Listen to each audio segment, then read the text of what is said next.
Yo, what's going on, GBA fans? I'm Ben, and I'm joined as always by my co-host. Introduce yourself. Hey, what's going on, guys? It is Melantosh here. And we're here to bring you all the power rankings for Week 7 of GBA Season 9. Let's just hop right in with, you guessed it, Deathly at number 16. So, can we, put Deathly at, a non-existent number 17 or something? Please? I know we're probably not supposed to talk down about a coach in this manner, but I'm gonna do it anyway. Nothing personal against Deathly. I'm sure he's a good person, but he is not a good Pokemon player. And I don't know why he's here in the GBA, to be blunt. As I mentioned back in Week 1, knowing the mechanics of the game is kind of important as a GBA coach or as a player in any competitive format. And yeah, this comment on Jolt's video that I'm about to pop up on screen right now sums up my thoughts on this game perfectly. First, Nature's Madness. Okay, good play. Chipping down the Manaphy early on is smart. Second, Nature's Madness. Oh wow, he actually predicted that Jolt would switch out to preserve health on his Manaphy, so he got to cut Scolopede's HP in half as well. That was a nice read. Third, Nature's Madness. Oh, okay. Maybe he overpredicted. Maybe he thought Jolt would want to preserve health on this too. Fourth, Nature's Madness. Oh no. He doesn't know what he's doing. I was trying so hard not to laugh. A few moments later. Oh god, I feel like a bad person. Sorry, okay. Oh god, I'm crying a little bit. Okay. Yeah, so another no vid from Deathly, but I don't think it's because he's losing or anything like that. I think because he hasn't uploaded anything to his channel since week 4, so I'm assuming that he is very busy with life. So that happens. Like you said, yeah, he made some key mistakes with Nature's Madness this game. And I think the biggest thing that Deathly now needs to take away from this season is he has to be learning from these games. You know, I don't think he's ever going to make that mistake with Nature's Madness again. Certainly hope not. Yeah, I definitely hope not. Same with, you know, the Shadow Tag Goth at the beginning of the season. So I hope he's learning from this game. I have quite a few other notes on plays he could have done differently, but at this point he's eliminated from playoff contention, and I think that we could probably just move on. Completely agree. Okay, cool. So both of our number 15s? Yep, it's Kyle. In Kyle, okay, so I feel like Kyle has actually been playing decently this season. He hasn't looked out of place. Yeah, I agree. I feel like he's shown that he can play Mons and that he can play at a decent level, which is nice. I'm not sure if he really needed webs this game. I don't know what you thought about that, but around his team was Ape, which is the only thing that's really massively affected by webs. Suicune, Hippowdon, P2, Yveltal, which is flying, and Clefable. Yeah, now that you mention it, I guess that didn't make a ton of sense. But I guess if you're really scared of Scarf Ape, or because I think he brought Scarf Drill. If you really want your Scarf Drill to be able to outspeed everything, then it does make some sense. I'm also really hoping that Rabombi was Sash at the beginning, because he did just stay in on an Infernape, which is quite likely to be Scarfed. Yeah. But we don't get to know much about Carl's sets because he likes to sort of leave them in the dark so he can reveal them as part of the entertainment.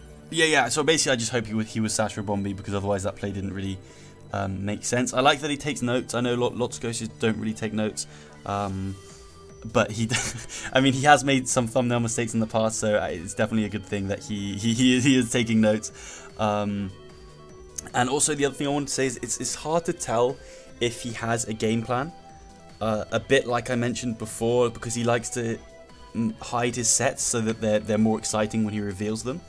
And if, I guess Carl is the only person who really knows if he has a game plan, a Mon that he wants to win with, and he knows what he needs to do to the opponent's team in order to win with that Mon.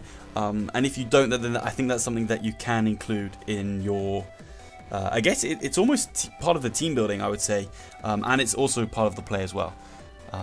Yeah. Yeah, because we don't know his team, it is kind of hard to tell if he knows what he's doing or not. Yeah. But for this week specifically, to be fair to Kyle, I think he did have a pretty rough matchup, particularly against that Yveltal, which, I mean, I guess now that you mentioned that Randy's team had, Yveltal, Megalodios, stuff that isn't really scared by webs, it is kind of an interesting bring. But yeah, like you were saying, I guess if he really wanted to outspeed that Scarf and Fernape, or if he was really scared of a Scarf and Fernape, then yeah. So yeah, that Yveltal. I'm looking at I'm looking at Kyle's team, and I'm seeing his Dark Resistor like Greninja, Blaziken, Rabambi, Klefki, and Alolan Persian. And Klefki's the only one of those that can take an Oblivion Wing, but then, you know, Yveltal gets Heat Wave. Klefki can't do much back since Dark types are immune to Prankster. But I think the biggest thing about Kyle, like this season as a whole, it really feels like he's throwing in the towel way too early. Like, he was freaking out when Randy set up a sub with his Suicune, but he had just taken its leftovers, so like a Vincoon without sustain isn't really a huge threat. But even so, Kyle kept saying that the game was over, he was going to get swept, and it was still a 6-5 game when the Suicune only had one Calm Mind up, and he had a full health Celebi in the back with Toxic. So I think if he would just, like, take a minute to think about how he can play around the problem at hand, and not throw in the towel so early, that he would have, better success. Yeah, exactly. Talking about problems in hand, I felt like Kyle made some really clean plays this match. He play roughed the Yveltal, which was really, really nice. Switcher on Klefki was really good prep. It got about 100 items, and he played really solidly. But who sees Curse P2 coming with Facade? That should have never worked, by the way, but it did, and that was amazing, and I'm glad it worked. Yeah, why should it never have worked? Well, we'll get to that when we talk about Randy. Get to Randy. Okay, cool. Yeah, I mean, I felt like he didn't adapt quick enough to the P2, but he did everything he could. Like I felt like it was decent versus his team, but yeah, it was really cool that it worked, for sure. Yeah. Shall we move on? Sure. Do you want to take Nexus, who's both our number 14s? Sure thing. So I feel like Nexus didn't really do a ton wrong this week. He underprepped for the Tornadus, and he somehow forgot that it got Heat Wave, so he lost his Celesteela really early on. Another misplay was that he locked himself into Thunderbolt with his Scarf PZ, which let the Naganadel that thing in for free, and that just let it go wild. In fact, I mean, he was Scarf, so he had to have had Ice Beam. He said that if he had locked himself into Ice Beam, then Gyarados could have been able to come in, but I feel like he had more answers to Gyarados than he did to the Purple Dragon Poison Naga thing. Yeah. Yeah, but we've said it a million times. I think Nexus really does lose his games in prep. Yeah, it's same old, same old. He lost in prep again. I think he had Yachi Berry on his Zygarde for the Mewtwo and the Ice Fang, but Mewtwo gets Unnerved, so it actually wouldn't have worked for the Mewtwo, which was another small thing I had in prep. It actually paid off because of Nate setting up with Gyarados early, but I don't know, if Mewtwo had started getting hairy and that was his way, because he didn't have much else on his team really to deal with a bulky Mewtwo. I mean, it outspeeds Zoroark and it definitely lives a hit. And it can definitely KO back, and other than that, it kind of just destroys his team. So, yeah, I'm pretty sure it was on there for Mewtwo, but maybe it was just Gyarados. And like you said, he never really had a foothold in the game because his team wasn't quite good enough. Yeah, that's how I felt. But other than that, I'm actually done with Nexus. It's prep, really. Yeah, that's all I have on him as well. So okay, cool. So should we move on to both our number 13s? We're doing pretty good so far on the list. We do change up guys a bit further up though. Don't worry. So we're gonna talk about Tom. Yep. I don't believe Tom uploaded, right? Correct. Yeah, he didn't upload. Okay. But the notes I had from Topside were that I'm not sure why he went Lucario on Entei. That seemed like a weird play. Especially when he seemed to be a bulky Coco. Maybe he was scared of Bulldoze, but I don't think it kills. And I feel like keeping Lucario around could have been really nice. And he chose to also spin with Cloyster on the Entei. I'm not sure why he didn't just take it out with some sort of water move. Maybe he didn't have a water move, but we haven't seen his side. Yeah. So those series of plays, the way he played around the Entei seemed very suboptimal, I suppose. to me, but like if he didn't have a water move on the cloister, and then Tom is a good enough player where I'll give him the benefit of the doubt that he felt he needed rocks not on the field in order to live something with Lucario or Coco. Maybe, yeah, but I definitely agree. That's the first thing I have in my notes. Tom's biggest misplay was sacking off that Lucario so early. Yeah. Like, Tup did a good job of bluffing the Scarf or AV Entei to scare out the Coco. And then it was at that point that I realized Tom really did under-prep for the Entei a bit. Like, he didn't bring a Rakunit or Latios, Gliscor, Mons that can either switch in or easily revenge kill.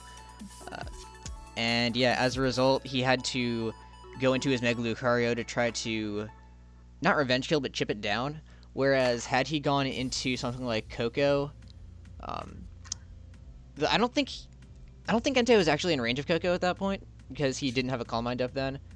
Maybe that was what he was doing. He was just trying to get in the Lucario, get some chip on it, then put it in range of Coco. But if he was saving the Coco as his win condition, then, well, I don't know. I just feel like, yeah, sacking off the Lucario early was a bit strange. Yeah, I completely agree. It seemed very strange, and, well, we don't really know why he did it. Yeah. So. Like, I sort of understand the Cloister play, just in the sense that, like, I believe at the time Tup had a full health Melodic in the back, which it's a pretty safe switch into Cloister, like, every time. So I guess Tom was expecting Tup to want to preserve his Entei there and switch out. Yeah. Yeah. That does make sense, actually, now you say it. Yeah. Yeah, but my thoughts on this game are summed up with one phrase. Life Orb, Rapid Spin, Cloister. Was it Life Orb? It was Life Orb. Oh, damn. Cool. So on that note, should we move on to both of our number 12s? Sure thing. In Goldoa. So, yeah. Nice wheelchair you got there, Goldoa. Oof. Oof. Yeah. Camo, hell no. Yeah, Goldoa is really not a bad player at all, but this season has just been really rough. I mean, just nothing's gone his way. Yeah. This man cannot catch a break. Yeah. That Como living on 1 HP was annoying. Maybe Danza specifically EV trained it so they could take a +1 hit from Ditto after like rocks or some other form of chip. I don't think we saw Danza's team builder, right? I don't think he had one. Yeah, Danza I don't think uploaded either.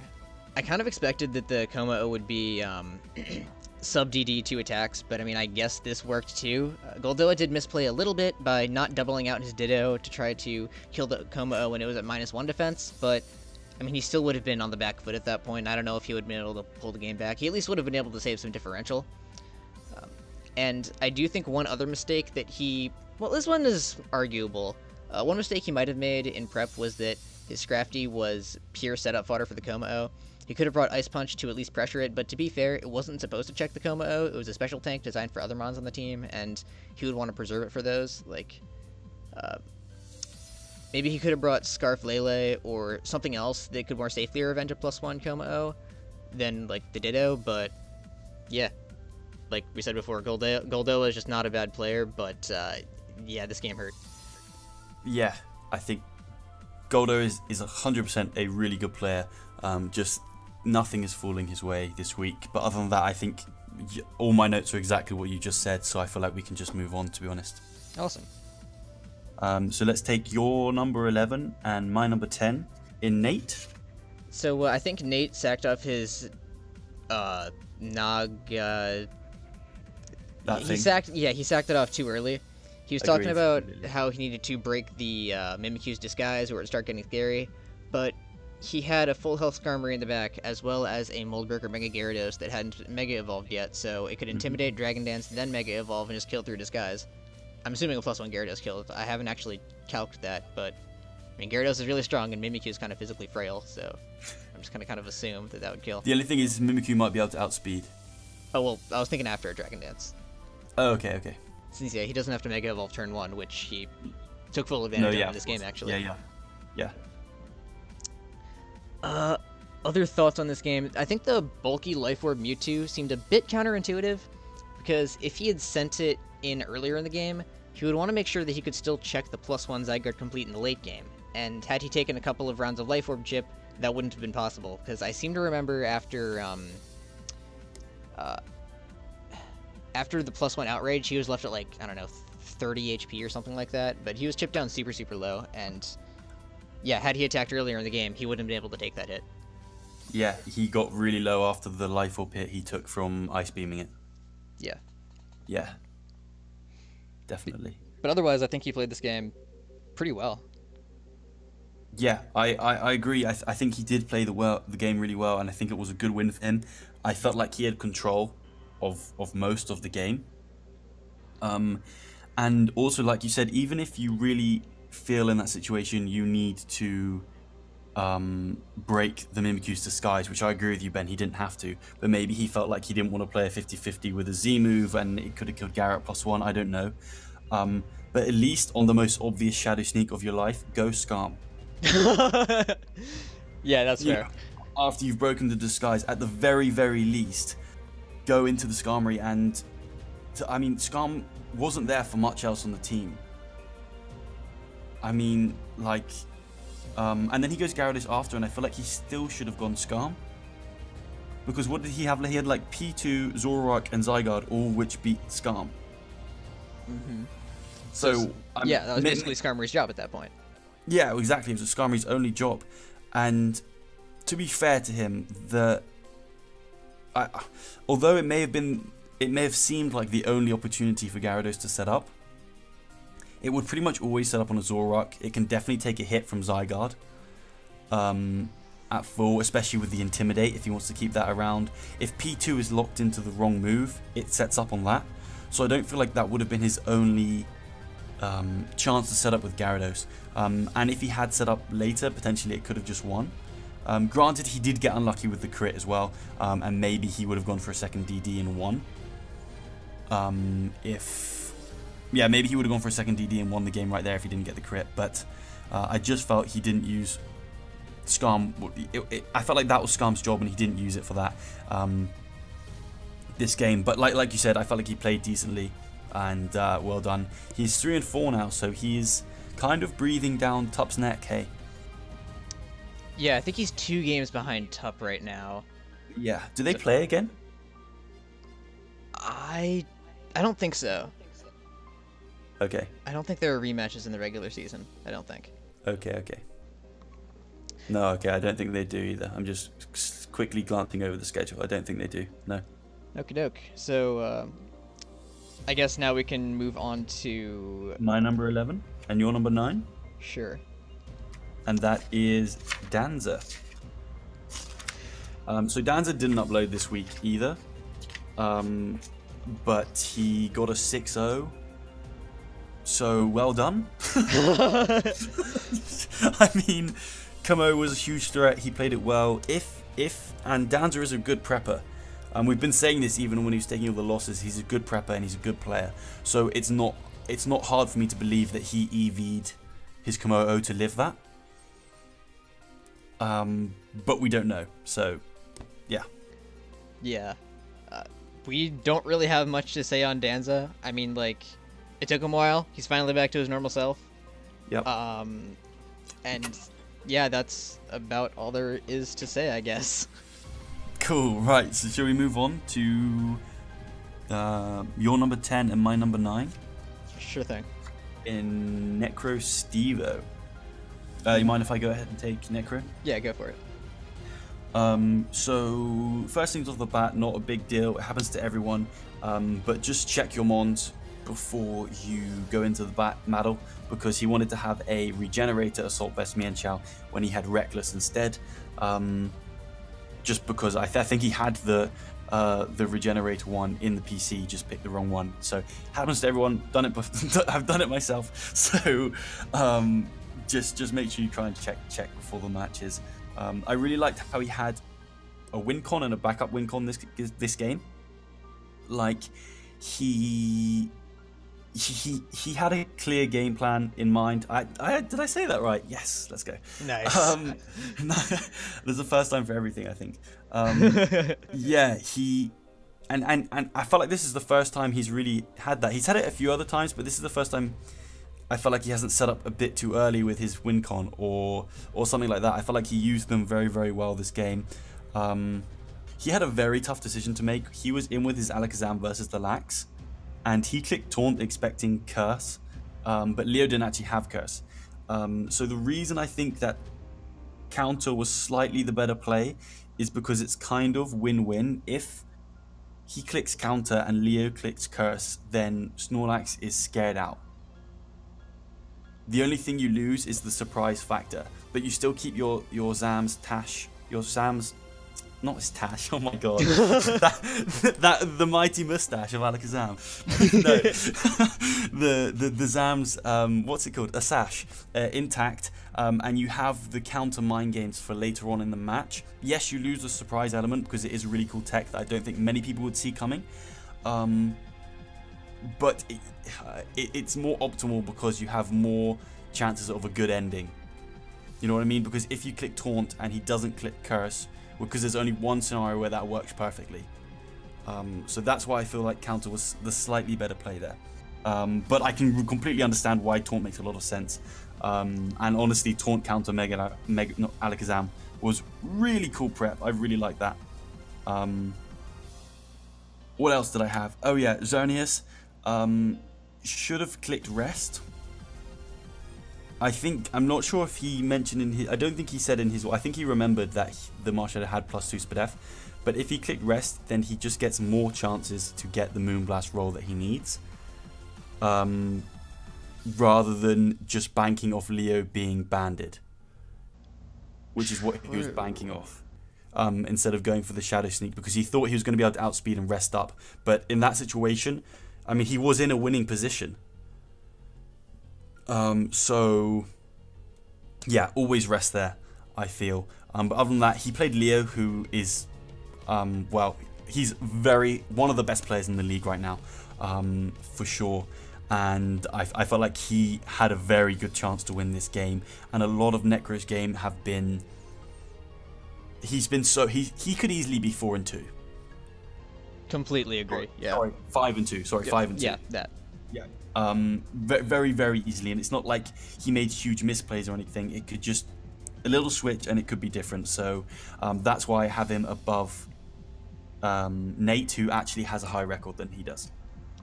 Yeah, I've got Necro pretty high up as well, because he really has been prepping and playing really well this season, and it's a shame that he has a record of 2-5. The physically defensive Calm Mind Rest Talk Xerneas, I'm pretty sure he was Phys Def, whatever. Rest Talk Xerneas seems like an incredibly good set, and it was super close to working, but of course he did get unlucky with those Sleep Talk rolls. But I think the only other thing he could have done in that scenario was to not click Sleep Talk on the first turn of Sleep, because then he risks killing the Snorlax, and what that does is it baits in the Marshadow, and it gives Leo a 2 in 3 chance that the Marshadow will be able to steal the SPDF boosts. Yeah. So it's kind of outside the box thinking. Definitely, it seems counterintuitive, but it actually makes a lot of sense now you're saying it. Yeah. So then again, had he continued to play like that around the Snorlax, Leo could try to catch on, and after Necro clicks Rest, he could try to go straight into his Marshadow, which would be a bit of a ballsy play, but that could be an option. Basically, it would come down to mind games, and yeah. But even then, if Leo makes the play and Rest, that means that Necro would have a full HP Xerneas. That is true, yeah. And so he gets at least 2 chances for the 1 in 3, which is now 2 in 3 for him. It doesn't quite work like that. It's not that simple math. You know what I mean? Yeah, you'd have 2 chances. It's about 50%. I don't know. Someone can do the maths in the comment section down below. He'd have 2 chances. And I think that Xerneas lives 3 Spectral 3s from Leo's Marshadow, because he was so bulky. Could it take 3? I think so. I would not swear to it. I seem to remember it doing, the Spectral Thief doing around 40-ish%, maybe a tad bit less. Oh, really? Okay. Okay, never mind me then. I could be mistaken, though. I could be mistaken. Yeah, so could I. So, yeah, we'll have to see on that one. Yeah, but regardless, I think Necro has performed incredibly well this season, and it's a shame that his record doesn't reflect that. He does not seem like a 2-5 team to me. Yeah, At all. completely. That's Agree. why he's so high on both of our lists. Yeah, yeah, So let's move on sure. to your both of our number 8s. Okie doke. Yeah, both of our number 8s being Tup. Okay. Do you want to take Tup or shall I? I don't mind. Sure. I'm easy. Tup is like gonna be number 8 for the rest of the season probably, because the Big 7. And shout out to that subtweet from last week. So What was the subtweet from last week? he was saying like GBA power rankings meeting. What should we call the best players in the league? The Big 8? No, this is Tup's number 8, and Tup is bad. All right, Big 7. Yeah, Big 7 is perfect. I didn't see that. Okay. Sorry, Tup. We love you, man. But Yeah. So Tup. For the record, I just want to like throw this out there. Tapu Koko can have hidden power fire because it would just need even attack, special attack, and speed IVs, and every legendary in Gen 6 and 7 is guaranteed to have 3 perfect IVs. If those perfect IVs are in HP in the defenses, the other three stats happen to have even IVs, boom, HP fire. I believe the only hidden powers in Gen 6 and 7 the legendaries can't have are HP fighting and flying, though I could be mistaken. I think it's just those two, but yeah, so back to power rankings. I think Tup underprepped for Koko a little bit. And because like he didn't bring either of his ground types, and his Zera Aura basically lost the 1v1 because you know Koko can just keep roosting. Thunderbolts wasn't to it KOing; it wasn't even close. And with the Tup that with the set that Tom brought, he could just keep looking Calm Mind, and that forced Tup out, and he didn't really have any other great checks. He did do a pretty good job of playing around it with what he had at his disposal. He went straight into his Entei on the Roost. He had to try to bluff being a Scarf or AV, and Tom had to respect the possibility of those sets, so he had to switch out to preserve his win condition. Had Tom stayed in to kill the Entei, Tup could have, I think, gone into his Mega Scizor, click Swords Dance, and he could have started poking holes in Tom's team. I believe it would have been able to live 2 Thunderbolts from Koko at +1. I could be mistaken there. But he did have responses to it at the very least. They just weren't the best responses. But yeah, otherwise, I think he played pretty well, and he's sitting at like what 5-2 now, I think. yeah, he's 5-2. Yeah, he's doing well. And I agree. I think he played well this game. He seemingly, to me though, at the beginning, I felt like the Togekiss sack was slightly unnecessary. He just sort of stayed in and clicked Fire Blast and took the. And after the second one, Drapion had quite a lot of health gone. I guess he didn't want to risk his Mega Scizor as it was quite a good Wing Kong, but I do feel like Drapion was in Bullet Punch range because it was pretty low. But I guess it worked out for him because had Tom predicted and gone for the Fire Fang or something, then it maybe could have ended really badly. But I just felt like that may have been a way for him to play around that. Flame Charge Entei was really good prep. And actually the Sacred Fire miss actually nearly set Tup back really badly. But he managed to play around it with Scizor, and Scizor's a great Mon. Although, have they gone past transaction deadline? I don't know. Because if they haven't, I really think that Tup should make some changes, just because I don't feel like Greninja is fulfilling... I mean, it could be an Uber, so I don't feel like it's fulfilling that role on his team. I don't... Because it's only battle bonded once this season. So that means that he's essentially playing with just a normal Greninja as his tier 1. So I do feel like Tup should make a transaction for a tier 1. Something I would suggest, which may seem crazy after he just swept with Scizor, is dropping it for like Mega Metagross, Victini, and Crobat. He could drop Entei, Mega Scizor, and Battlebond Greninja. I think that would be kind of clean. But if not, just I believe, yeah, it's announced now. Lars has dropped Deoxys Attack, so you could just straight swap that for Greninja, and I feel like that would work decently well on your team. You have a very fast offensive team with stuff like Zeraora, the Shaman Sky. Yeah, I feel like that could work really well, but I don't know if they've passed the deadline or not. If they haven't passed the deadline, I hope he makes that transaction, because just like think about it. Would you rather have an Ash Gren that needs to get a kill before it can be scary, or would you rather have Deoxys attack, which kills everything? Yeah, it has 180 in both offenses. Yeah. That's insane. It's probably higher than most ones without investing. But other than that, yeah. Should we move on to both your number 7 and my number 3? Wow. Yeah, so the big 7, this is where things get sort of, mixed up, and this is where we start to, like, have differences with our lists. Yeah, definitely. Yeah. So, I know it's strange to put one of the 2 6-1 teams at number 7. I believe he's in second place in the league. But he has gotten somewhat lucky this season, and, I mean, it's the big 7. Everyone's got to go somewhere, and I just feel that Randy hasn't been playing quite as well as the other guys. Scarfy Veltal was a really good bring, and Curse P2 should have never worked, but I'm really glad that it did, because that was an incredible sight to behold. So, basically, why I think the Curse P2 shouldn't have worked. Kyle had a Klefki on his team, and I feel like that just kind of makes sense to switch into a P2, like, most of the time. Since, you know, it resists the Ice Beam, it resists Stab, like Tri-Attack. It takes neutral from something like Thunderbolt if it would want to fire off, something like that. It's immune to Toxic. And I don't think Kyle had Toxic on his Klefki, but it's a very common set, and it seems like a really easy way to just hard counter the P2. Of course, he did have Facade, but even so, had Kyle gone straight into his Klefki, like a +1 or +2 Facade, probably still wouldn't be doing a ton, just because, you know, it's still resisted, and then at that point, you know, the P2's on a timer, and, yeah, Kyle can really just start chipping it down. But, yeah, that was... it worked, yeah. So yeah, what do I know? It worked well. I know. I do know what you mean, especially if, like you said, wait, did you say that Kyle could have brought Toxic on Klefki? Yeah. Yeah, then, yeah, I agree with what you're saying. He would have had to have taken out the Klefki before it had a chance of putting in any work.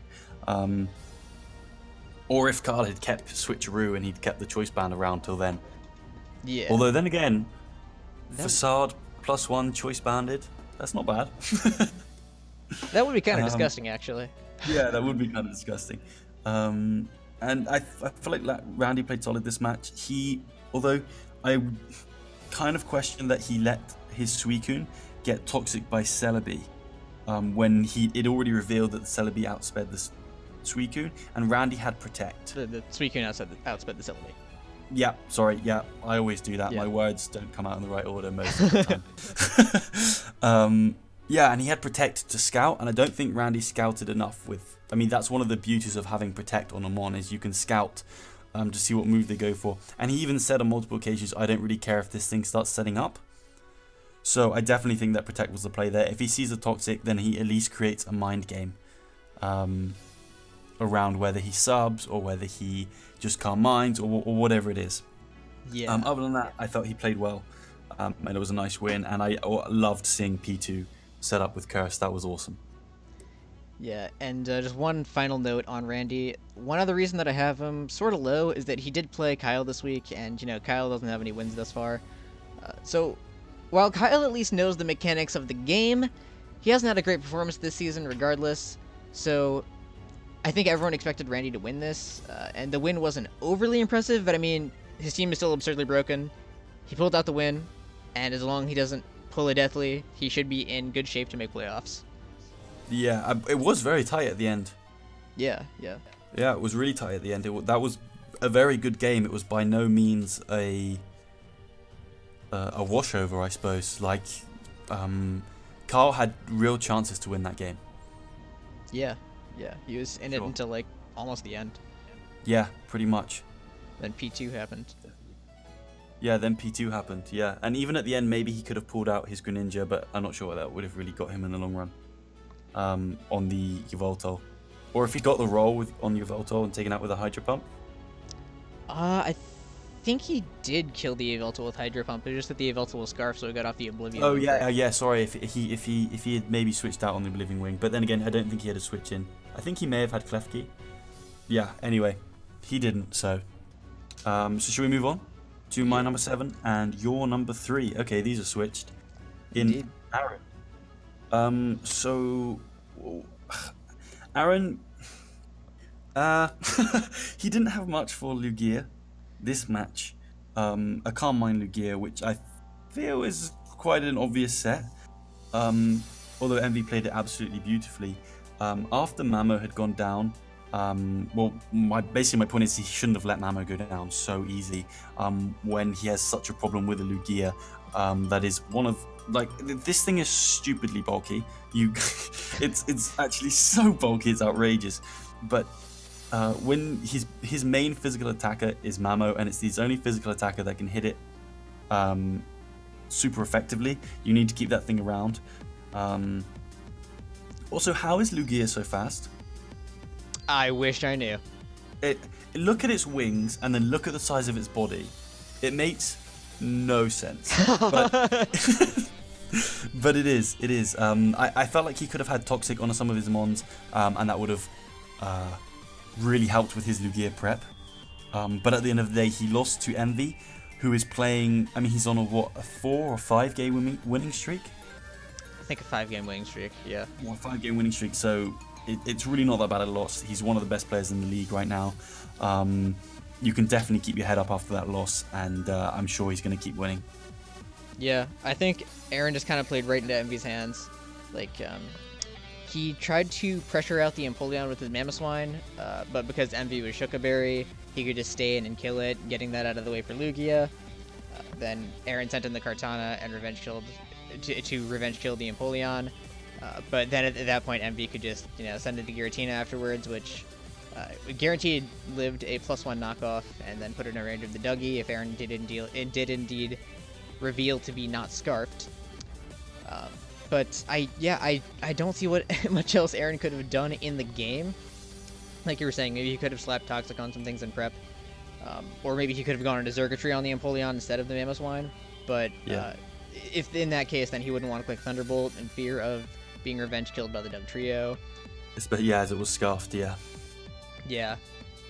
And I suppose he did misplay by sending in the Rayquaza to try to revenge kill the Lugia because he forgot that it undersped, because again, why is Lugia so fast?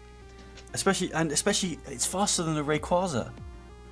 Like, look, if you had no knowledge of Pokemon, which one of these two things is faster? 100% you would say Rayquaza. Yeah, so for some reason Lugia is fast, and Aaron forgot about that, because Lugia is generally banned, because this is an Ubers league and we're playing Ubers. But at that point in the game, I think he basically lost anyway, so I don't think it really mattered in the end. No, yeah, agreed. Don't think it really mattered in the end. And I think it's like you said, that Aaron played into Envy's hands, but I actually think it was in prep. I think Aaron played into Envy's hands in prep, like the Sugar and Empoleon, which was just exactly what Envy wanted to happen in prep, and it happened in the game. So yeah. Yeah. Should we move on? Yeah, to both of our number 6s. Yes, and that's Lars. Yeah, so it does kind of hurt to put Lars this low, because he really didn't play that badly, I feel. He played somewhat passively at the beginning of the game, but that was because he didn't want to risk his win condition of Landorus. Then he played right into Aster's hands against them all while scouting for the Sucker Punch 2 times, once with Jirachi, once with the Jirachi, and once with Deoxys, then losing Deoxys to that Sucker Punch when he was convinced that Aster didn't have it. Then at the end of the game, his only shot at winning was to get some hacks in his favor with the Landorus. And without knowing Aster's full moveset on the Tornadus, I think Lars' best bet at that point would have been to try to set up a Swords Dance and run of that. Of course, Aster did have like the Tailwind and the Icy Wind, but had he been more of a standard set, Lars could have in theory set up a Swords Dance on the 30% Hurricane miss, making it so that he wouldn't have to bank on Rotom's 20% Hydro Pump miss. And he also talked about he was hoping for a Rock Slide flinch against the Rotom, but, Landorus had Sheer Force, so that wouldn't have been possible. Yeah, And, I was just about to say that. Lars said that it was 40% in his favor, but it wasn't because he didn't have the chance for the Rock Slide miss.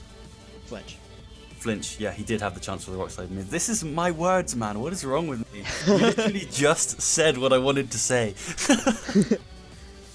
Yeah, so had he remembered that, I think he probably would have tried to set up on the Tornadus instead. But again, Aster prepped super well. I think Aster did have Icy Wind. Yeah, he did. He did have Icy Wind.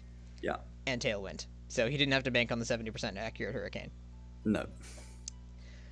And I guess the only other thing about Lars is that he kept talking about how Mandibuzz is just hard mobile fodder, and Aster could just bring it in for free every time. So that does kind of make me wonder why he brought it in the first place, or why he didn't run something like, I don't know, maybe Heat Wave to at least punish the switch. That probably wouldn't have done much damage regardless, just because Mandibuzz isn't exactly the strongest thing in the world.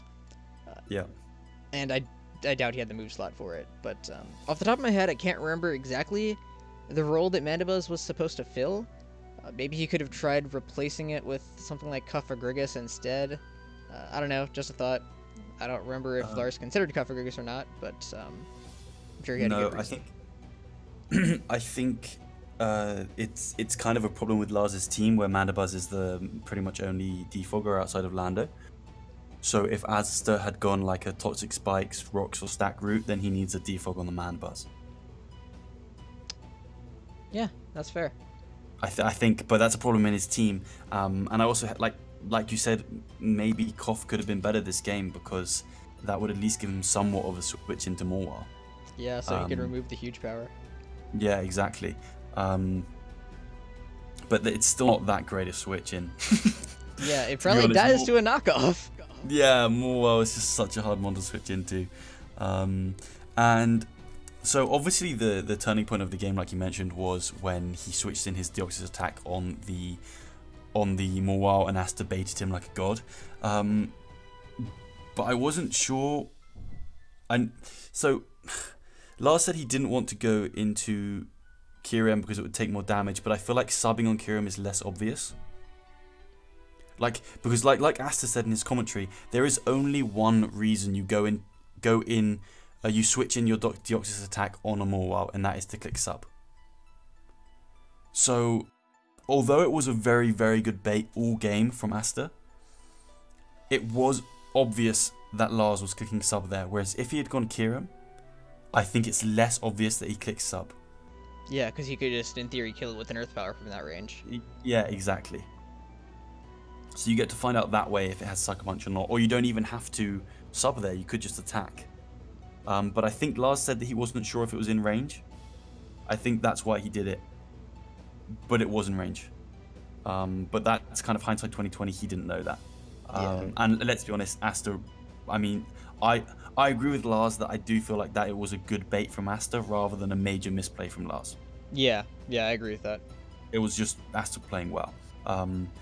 And like you said, it's unfortunate to have Lars this low because he was one for ages, and he's taken a 2-game losing streak. So I think he can move back up. He just needs to start getting some more wins. Yeah, and at the end of the day, he's still 5-2. He's had a great performance this season, and he lost to Aster this week, which is like completely respectable because Aster is a great player as well. He's had a great season as well. Yeah, we'll talk to Aster when we get to Aster, but I think he's been playing outrageously good. Yeah. So, I guess if we have nothing more to say about Lars, we can move on to both of our number 5s in Jolt. Yeah. So Jolt. I mean, he was kind of handed this game. Yeah. He did play well. And I think he played smart in the sense that he kind of just attacked what's in front of him, and that he was able to win the game because of his prep, and he knew that. And at no point did he make plays that he didn't have to make at all, because if Deathly had done something he wasn't expecting, then it's definitely better to make the safe play there. So I felt like he played smart from that sense, he played the right way against his opponent, but he was kind of handed the game, so yeah. I feel like we never really have much to say about Jolt. Like, his prep and play is always just like on another level that's too amazing for us mortals to comprehend. But yeah, like you said, this week was kind of a freebie. As we've already talked about, Deathly is sort of just a free win, and Jolt showed no mercy. Yeah, exactly. Jolt's prep is just unbelievable. Yeah. Teach me, senpai. Okay, so let's move on to both our number 4s in Aster. Yeah, like I said before, Asta's been absolutely killing it these past weeks. I actually think he's been playing immaculately. Like, this is the first week in a while that I even have a play that I feel like I can question with Asta. So obviously, like we said with Lars, the sucker punch bait was absolutely beautiful. But what I'm not sure is why he didn't attack Lando with Lunala. He was locked into Moonblast and Lars switches in Lando. Asta is aware that pretty much the only way he loses is through a rock polish play, and he then says, so 2 ways I lose is if I miss the Hydro Pump or if Lars doesn't have the dark move. Oh yeah, because then Lunala lives the hit. So why not risk that first while you get an extra hit off? Then if he sets up a rock polish, he only gets 1 shot at you. Whereas if you switch out on the rock polish play, then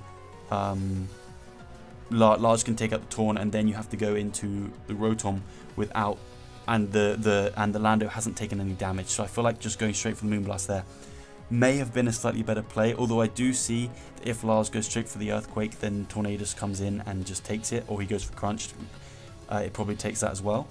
But I felt like the rest of Asta's team could deal with a Scarfed Lando plus a Mandibuzz.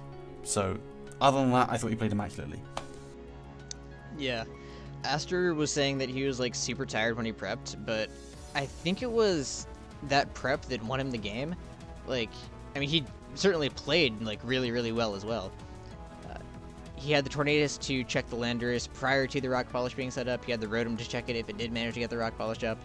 Sash Tyranitar to check Deoxys, and basically every other Mon on Lars's team, barring like Jirachi and Kinkeldr. Shook a Berry Rotom Wash to sponge in Earth Power from Kieran Black, to fire off a Toxic, keep it on a timer. And yeah, I just think Aster prepped super well for this game. Then, of course, the Sucker Punch play with Mawile, knowing that Lars would scout for it with the Deoxys, only revealing it when he was convinced that Lars was convinced that he didn't have it, allowing him to just pick off the Deoxys right there. But yeah, Aster's prep and play. It's top tier. Yeah, really top tier at the moment. And I'm very curious to see how far he's going to go in the GBA this year. I think he's a massive dark horse. I've said it before, and I'm going to say it again. Although he's less of a dark horse now, he's climbing up those rankings for sure. Yeah. So should we move on to both of our number 2s in MV? Lugia is broken, and I have no idea how it went undrafted. Yep. That is all. Like, literally, when it went undrafted, I was saying to Diet Tide, I was like, this thing takes under half from a +2 Darkrai Dark Pulse. That's incredible. From, yeah, a Spadef Lugia at full health. Isn't that insane? So then, does that mean it could also take a +6 Darkrai's Dark Pulse from full? Should I calc it right now? I think that's how that works. Go for it. Okay, so let's get Lugia. Max Spadef, right? I guess. Yeah. Surely, wouldn't it be +4? If it's okay, because +2 is 2 times, +4 is 3 times, +6 is 4 times. Ooh, okay. Oh my god. Guess how much it does? Maybe in the ballpark of like 70. This is not Life Orb though. Oh. +6, fully special attack Darkrai with no item, does 68 to 80% to a Max Spadef Lugia. So, What is that? Life Orb is a 31% chance to kill. that's a roll in Lugia's favor. Max special attack +6 Life Orb Darkrai. Well, there's your fun fact of the day. Yeah, that's crazy. So yeah, Envy just kind of like got rid of the Mamoswine, he got rid of the Kartana, and then Lugia just kind of went crazy. With the Calm Mind boost, he wasn't scared of the Aegislash, he wasn't scared of the Scarf Circuitry, and he just kind of kept clicking buttons until he won. There's really not much else to say about this game, but I mean, he dethroned my number 1 of Aaron, so you gotta bump him up a couple spots for that. Yeah, completely, exactly. There's not much to say. He played really solidly. He prepped really solidly. And he beat Aaron, who was on a bit of a streak and is one of the best players in the league right now. So you've got to bump someone up when they do that. A bit like Asta, beating one of the best players in the league, you're always going to get bumped up. So, yeah, I feel like we can move on. Awesome. Cool. Okay, so let's take Leo. Speaking of broken... Marshallow's crazy, man. Yeah. It's such a good one. Leo's team as a whole, kind of broken. So, yeah, he just kind of led with the Metacham and claimed a kill because Necro doesn't have a switch-in because Metacham switch-ins don't exist. And boom, turn 1, 6v5 game. He played around the Xerneas about as well as he could have at that point in the game, like banking on the 66% sleep talk roll in his favor, then stealing the boost with Marshadow, living the Moonblast, killing it with the combination of Spectral Thief and Shadow Sneak. And yeah, there's not much else to say. I mean, he beat Necro, which is still like really impressive because Necro has had an amazing performance despite what his record would otherwise suggest. And Leo just kind of continues to tear up the league with his broken team. Yep. I feel like, I mean, Leo almost lost this game. Dude, like, don't get that wrong. He really almost lost. But like we said, Necro is playing at a much higher level than his record would suggest. That's for sure. And I feel like he played, like you said, he played his out really well. It was his only way out, and he played it, and it went his way, as it should have done. And yeah, but however, also, Necro probably should have clicked rest, and it might have been a different game had he clicked rest. But yeah, Marshallow's great. I mean, when do you see a Marshadow, which is not a very bulky mon, live a Moonblast from a Xerneas? So that's crazy. Like you said, there's not much to say. Leo was really good this game. His team just kind of carried him, I feel. Yeah, basically. Yeah. Okay, cool. So does that wrap things up? I guess it does. Neat. Okay, so that's all for, are we week 8? 7. Week 7. That's all for week 7 of the Power Rankings, guys. I hope you checked out all the games because they were really, really good. At least all the ones that I uploaded. Definitely worth checking out. And all the links are in the comment section in the every time. Every time. In the description down below. Have you got anything else to say, Ben? Lugia is broken. And that will be all. See you guys next week.